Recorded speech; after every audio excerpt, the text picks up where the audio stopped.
Hello, everybody. I'm Krasi Attasio, and I have Vanita Lenka with me to continue with lesson number 10.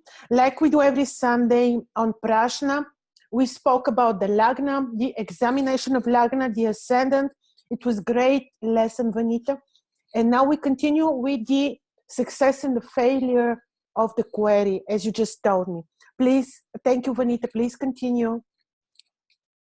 Thank you, Krasi, for having me over again. And I hope everybody had a great weekend and a great week ahead also they'll have. So moving on to the success of the query, that is a Karya Siddhi. We must see certain things, whether the query is going to be a successful one or not.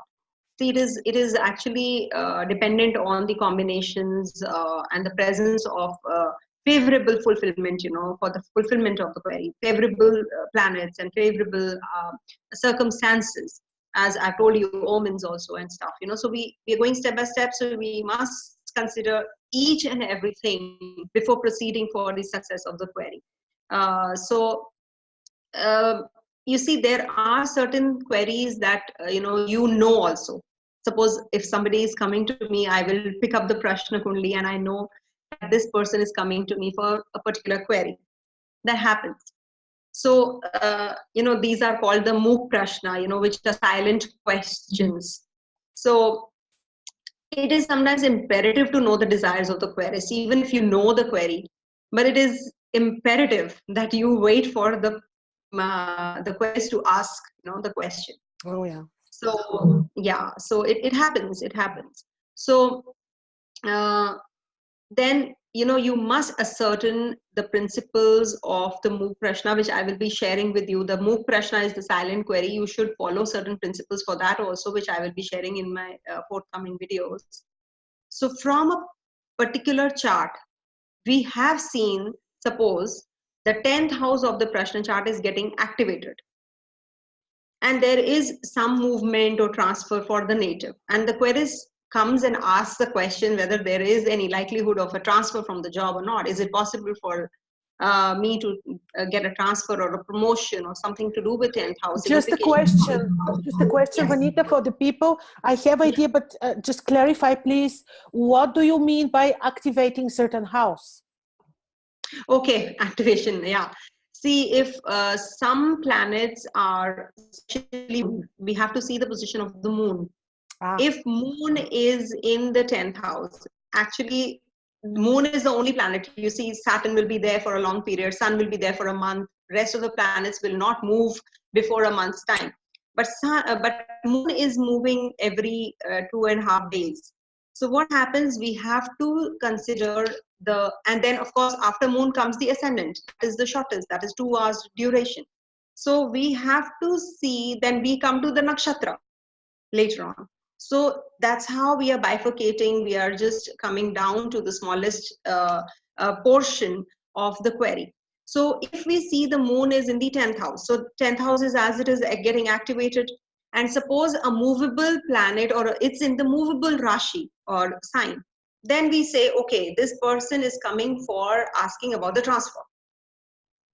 Okay, so transfer is also that the 9th house is also getting activated because it is leaving of the 3rd house also, because it's the leaving of the house, 12th house from the 4th.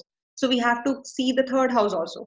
So if we see there is a connection between all this and it is getting activated, very good question that you put up, Krasi, I would say. So if these all are getting activated and we see that these are getting connected with each other in the movable signs, so we say that, okay, this person is going to be here for a query of the transfer in job. So the astrologer has to be prepared for that in the beginning only, so that we know that this is going to happen or not. This is the desire of the person, right? So the person is coming with this kind of a desire.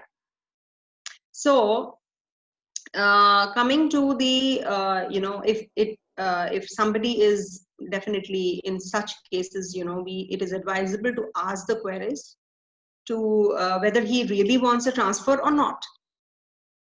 So in other words, we are asking the queries to utter the prashna from his mouth, to ascertain what is his desire and whether his desires are being fulfilled or not.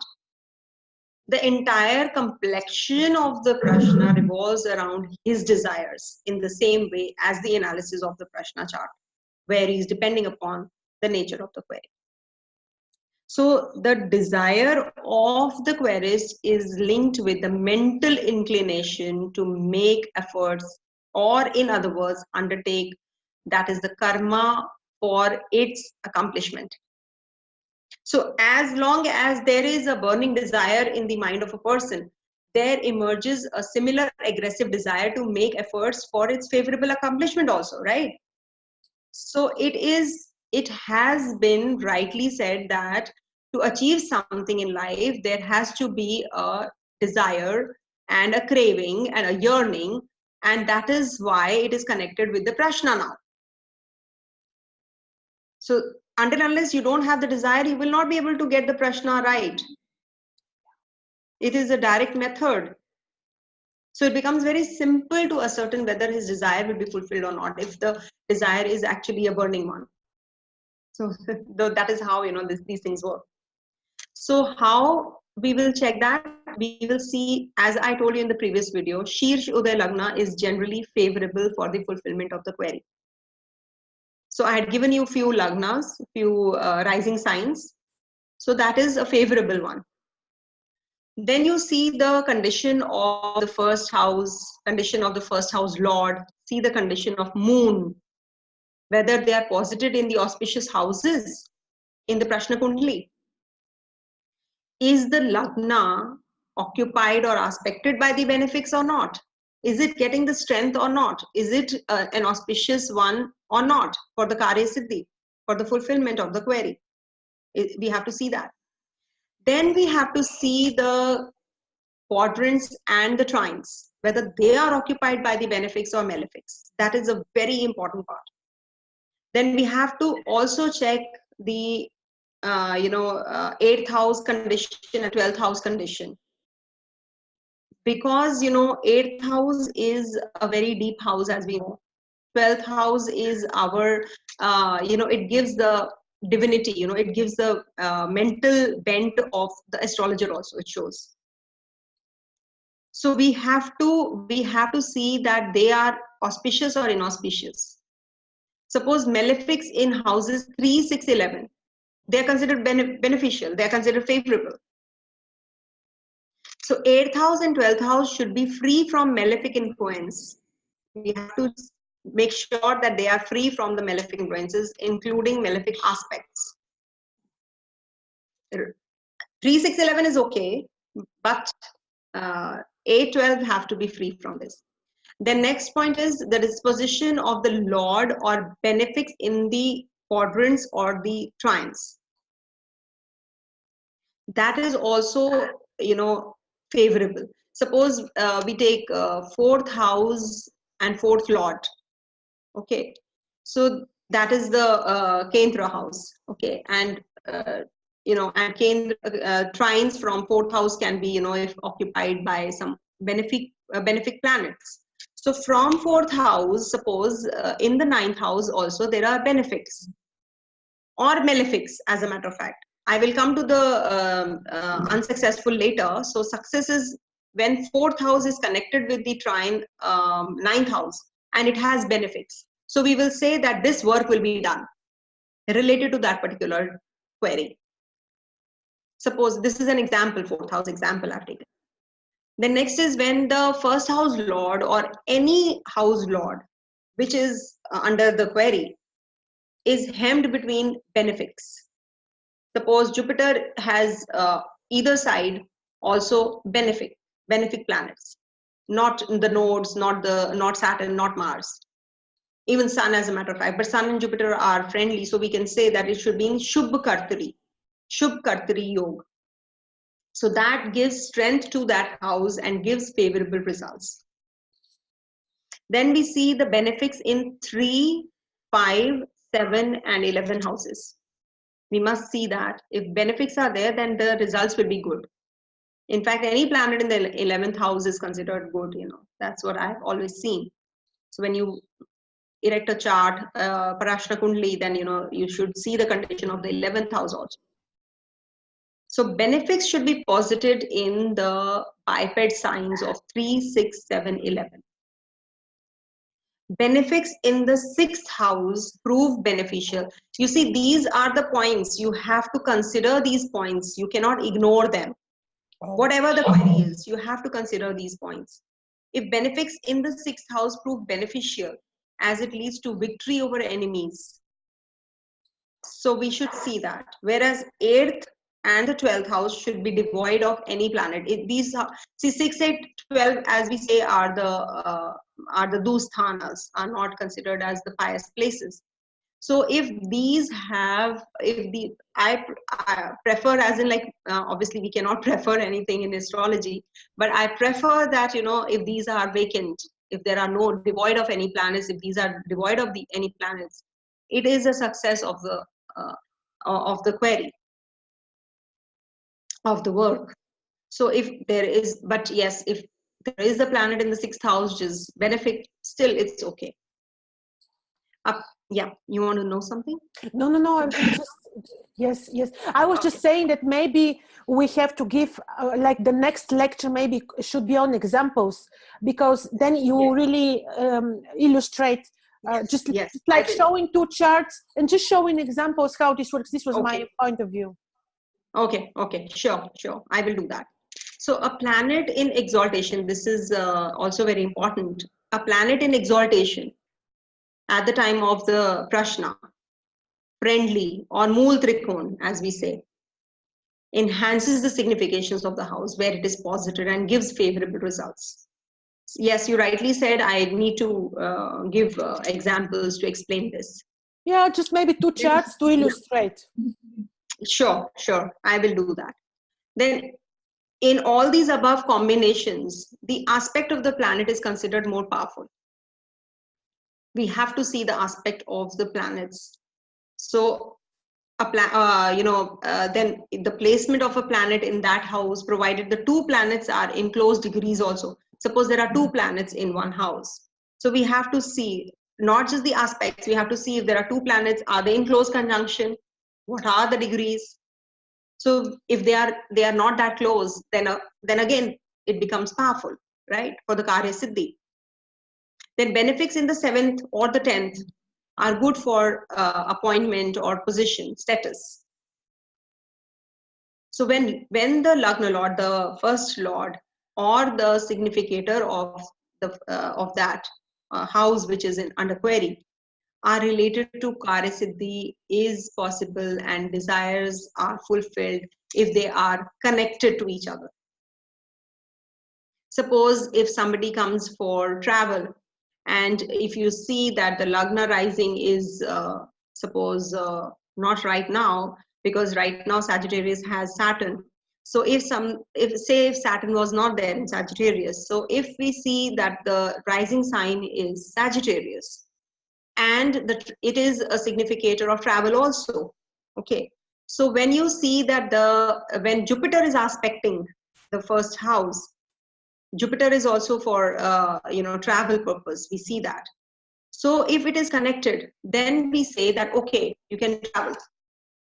That's how I take out the auspicious timings, of the week, seeing what is exactly happening on this day. And when benefics in houses 1, 2, 5 are good for honor and wealth, we say that okay, this is going to help you. This is a positive thing for you, because benefics are in 1 to 5, so these are all good for wealth houses. Of course, 11th house also. So any favorable parameters which are in the any point of time, given point of time, are showing positive energy, you will know as an astrologer this is meant for an astrologer. So if you feel that you are erecting the chart at the time of the query, and you feel that you're getting all the good omens, and you're getting all the Shirshodaya Lagna, the Karya Siddhi yogas, everything is happening, so you will know definitely. You yourself will know. These are all, fixed rules that we have given, but, at the glance only you will get to know. You don't have to get through all this, and I think at a glance you will know whether it's a success or a failure of the Prashna. So we move on to the failure of the Prashna. There are certain stipulated rules. So I have to share because, then it will be like incomplete. So for failure, we have to see, instead of Shirshudaya, it's Prishta Udaya Lagna, which is rising. The 1, 2, 3, 1, 2, 4 rising signs, as I mentioned in the previous video. Please go back and see. So those are unfavorable ones, and which are maybe those first houses aspected by malefic also. It might come as a repetition because in the previous video I've told you, but there are certain other rules which you have to go by. So if the first house or the first house lord or moon, they're all weak, so like the success Prashna, the opposite will apply. So it leads to the failure of the Prashna. If the first house lord is posited in 6, 8, 12, then also it's not correct. It is not going to, it's a failure. Similarly, 6, 8, 12 lords, if are posited in the first house, that is also not favorable. So now extend this principle to each house, which all house you are considering. Okay, if the house lords, any house lord in 6, 8, 12, they're from, or 6, 8, 12 lords in the other houses posited. Suppose we are thinking about travel, we are thinking about ailments, medical treatment. If it is connected with 6, 8, 12 lords, we will say no, he will not survive or he'll not recover soon, So signed is positor of the first house lord or the moon, where it is posited. These should not be in 6, 8, 12, any connection with 6, 8, 12. That indicates failure. So it should be free from malefics. It should not be anywhere connected to the 6, 8, 12 houses, so that it is a successful Prashna. Then malefics rising in the Lagna are also not good, as I've always told you, except for the fights, court cases, litigation and all, except for those. They are fighting spirit is enhanced. So it is good if malefics are there in the first house. But for the rest of the queries, malefics should not be there. Aspecting the Lagna, nothing should be there of the malefic influence. Then malefic posited in the quadrants or the trines from the first house signifies troubles as well as destruction of the significations of that house. So we have to see that also.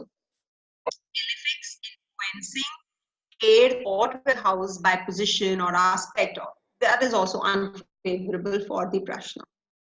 So when the first house lord or the significator house, they are all hemmed by malefics, that is Pap Kartari Yog as we call, it leads to the failure of the Prashna. A debilitated, combust or inimical planet posited in the house destroys the significations of that house. So we will say that it is not going to be a successful one. So planets defeated by malefics in a planetary war, as I told you initially, or in success also, that what are they in close conjunction? Are they in close degrees? So if they are in close degrees, they get into the planetary war, it is unfavorable. If they are not, then it is favorable, right? So the two planets are said to be in war when they are within 1 degree longitude. For the people who don't know about this, they should know that 1 degree longitude is considered as planetary war. Suppose if Mars, Venus and Mercury are joining in a house, Sun is also there. So we have to see who will win. So the lower the degree, the winner. The one who has the lower degree, that will be the winner. Suppose Mercury is 20 degrees and Venus is 15 and Mars is 16. So Venus will win. It's like that. So then any planet posited in the 7th from its exaltation, Mool Trikona or own house, is weak. And why 7th house? Because 7th house is not you, it's opposition. So it becomes weak. So it's incapable of giving the good results. So here we need some explanation. A planet posited in the 7th house will actually aspect its own house, imparting strength. So it is not capable of giving results for that house where it is posited due to its own weakness. So we should say that, because any planet which is exalted will actually impact the opposite house more. So if it is in the 7th house, so you can imagine it is giving all the it's making the own house weak, but the opposite house it is becoming it's giving strength to. So that is also weakening the prashna. Moon in the Prashna Lagna is generally not auspicious. If moon is in the 1st house, it's not considered good. If the rising sign or the Arudha Lagna is in the 8th house from your Lagna, if you have the birth chart, suppose it is Libra rising, and your Arudha Lagna is also Libra, or your Prashna chart is also Libra. So what happens if you see that is connected with the 8th house somehow, or it becomes the 8th house? All right, suppose Taurus. For Libra, it is Taurus. So what happens in either ways? If in Prashna chart it is Taurus rising, and in natal it is Libra, so it is inauspicious. It is not going to fulfill the query. I hope I'm clear to that on that. Absolutely, you're clear, but just that we have to listen again and note, because these are many rules. All are very clear, but it's good to be listed that you can always consult them. Actually, Krasi, over a period of time, once you start conducting Prashna, these things actually you will know. Yes, anything, anything connected to, okay, 6, 8, 12, okay, no, this is not giving the right thing. Okay, moon is in the Lagna, Saturn in the Lagna. All these are very easy rules, actually, very easy. Once you keep on doing, they'll get into your system. So if moon in the Prashna is in the 8th house from the natal moon, suppose your moon is in the 8th house in the natal house, suppose it is in, take it as Taurus. Okay, it is in Taurus. So if in the Prashna chart, you see the natal moon is in the, suppose from there it is going to be Sagittarius. Okay, if you see that moon is in Sagittarius in the Prashna chart, so it is in the 8th house. So it will not be a successful, it is an inauspicious moon. As it is when moon is transiting from the Lagna, from the 1st house, ascendant, rising, and the moon, if it is in the 8th house, in the transit also, it is not considered auspicious. For the Muhurta, this is a very important thing to know. So when there is no relationship, yes, this is very important. If there is no relationship between the 1st house lord and the significator of that house, of that particular query, if there is no connection, suppose Jupiter travel, no connection with the 1st house, suppose 1st house lord is say Venus, and it is not striking any connection with it. So how will be the Karya Siddhi? There will not be a success to the Prashna, right? If somebody has come for a travel purpose, should I travel or not? You will straight away decline. The querist is not fulfilled. Desires of the querist is not fulfilled. No. It is like that. So see that. And the last one is that whenever you see the aspect of the Lagna Lord, the 1st Lord, or the significator Lord with a retrograde planet, the first thing we should see actually is whether the planet which the question is about is retrograde or not. We must see, if nowadays somebody is coming, suppose when Mercury was or Venus was retrograde, if somebody is coming for a query, and I see that Mercury is retrograding, so, it is like totally, I will say no, it is like hindrances there. If you're traveling, please postpone it. So that is how, we must go through the Prashna Kundali ourselves. We should see what exactly is it reflecting. It will give you indications. We must be receptive and, we must be sensitive to it. So that's what I can say towards the end. This is amazing, Vanita.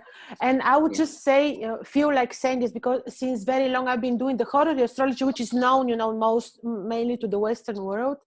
Okay. And I would say that Prashna is giving much more detail, depth, and really like a lens view on, because the Horary astrology, which comes from the medieval tradition or ancient Greek notion, is not that developed, not that deep as the Prashna. I'm amazed. When I compare the two, I would also advise people which do Horary learning it from the Hellenistic astrology that they really do Prashna, because there are things which are similar but deepened and seen on many other levels. I really like. So can you just give me one example, like what exactly, how they are not similar and how they are similar? If you can just give me immediately. For example, the Horary astrology of the Greeks does not look into the ominous factors which you listed. Totally no analysis of the breath. And I do now, and I noticed when I'm useful to a client, for example, I first check the breath, and if it responds to the rule, I know I will be very useful. He will be satisfied. He will write me nice letter after that. And by the way, it works. It happens, Vanita. And then I'll tell you another thing. The way you look, for example, you look at travel, looking at 3rd, 9th, and 12th, and then you look at the 3 significators, like 3 house rulers.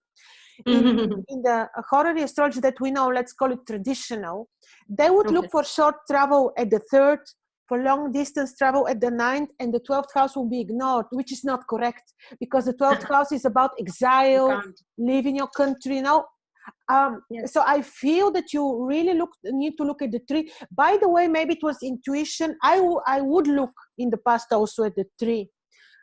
So this was a very good surprise to me that I was doing it right, but this was intuitive act, by the way. Yes, why we have to see 12? Because it is the 8th from the 4th. So we have to see the 12th house. Why we see the 6th house? Because it is the 3rd house from the 4th. We should see the 3rd house because it is the 12th from the 4th. So everything, if you see, and 5th house is the it's like you're going for some work, so it is the 8th house from 4th. So there has to be a connection between 4th house and 6, 8, 12 houses, then only you will say that the travel is going to happen. That is why, I'm amazed, I'm shocked that why they don't consider the 12th house. No, they don't, at least the literature that maybe some authors would, but I didn't find out about such author. And then something wonderful, the moon. Also in the ancient traditional and in the Arabic medieval astrology, they also say the ascendant doesn't like the moon. So typically the moon on the ascendant is never good, either for astrological magic or for horary. And what I truly like here is the approach towards the malefics, because you're very right. Malefic on the ascendant when judging court cases, questions, or it is absolutely makes perfect sense that this would play good role. Yes. Right. Yes. No, that is great. That is like if I'm also amazed by these scholars, by the sages who have actually written Prashna Marg, and how they could give so much of importance to omens and everything, every small things, and the breath also. So that's something really, I'm also myself amazed, so before we complete, I'll just give you a very interesting analysis which came after one of your Prashna lessons. I had a query of a person which asked me whether she will separate from her husband. Look how interesting. She's asking me this question, and I see a piece of, how to explain it, a piece of my library. He is connected like the wood. 2 wooden parts are connected in this way, She's asking me, and I see this connection, but it's also separation. And then I thought, why in this particular moment I see 2 separated pieces of wood? Then I casted the chart, and it showed that there will be separation, that this relation will not go on. And this is what happened. But initially, I learned from Prashna and from your lectures to look at every detail. In this case, it was that the 2 pieces of wood were sort of split. They were not splitting, and they were not ideally put on together. So I thought, why this particular, when she's asking me, I see the 2 pieces of wood split it. Then I put the chart, boom, the chart these are the showed omens, actually. It was an omen. So basically, people look at everything. A bird flies matters, everything. Everything. Yes, it does matter. Yes. Thank you Thank so you much, so much. Vanita. Hope to have you again next Sunday, because this is really treasure. And maybe indeed we can do the next lecture on showing some examples, just like a repetition, small repetition with 2 examples. This would be actually I'm waiting for the lectures to get little more solid, so that I can people can understand even more. So let me see what the next lecture is going to be about. So if it is not, then I will present the charts. wonderful. Thank you so much, Vanita, and see you next Sunday. Thank you. Sure.